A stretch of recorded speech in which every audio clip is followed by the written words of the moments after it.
সোমবার সকাল তখন 10:30। গঙ্গা নদীতে আচমকা বড় বড় ঢেউ, 10-12 ফুট উঁচু ঢেউ। মাঝ গঙ্গায় তখন যাত্রীবাহী অনেক লঞ্চ ও নৌকা।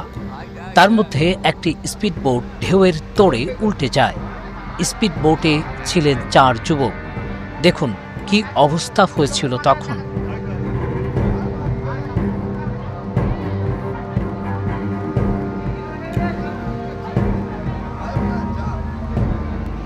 এই ঘটনা পশ্চিমবঙ্গের হাওড়া জেলার উলুবেড়িয়া দক্ষিণ জগদীশপুরের গঙ্গায় ঘটেছে।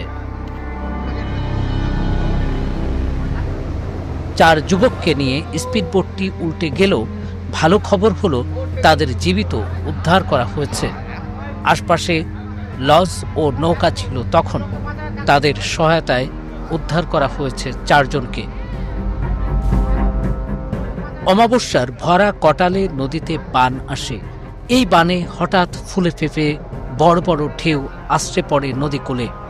অবশ্য এই বিপদ সম্পর্কে পূর্বাভাস দিয়ে থাকে ভারতের আবহাওয়া অফিস।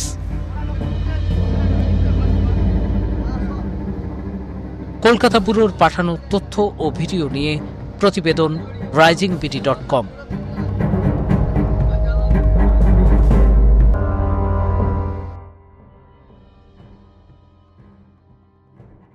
ওয়ালটন আবারও মিলিনিয়ার অফারে ওয়ালটন ফ্রিজ কিনে আপনিও হয়ে যেতে পারেন মিলিয়নিয়ার। মিলিনিয়ার ছড়াছড়ি দেশ জুড়ে, এটা শুধু ওয়ালটেনই পারে।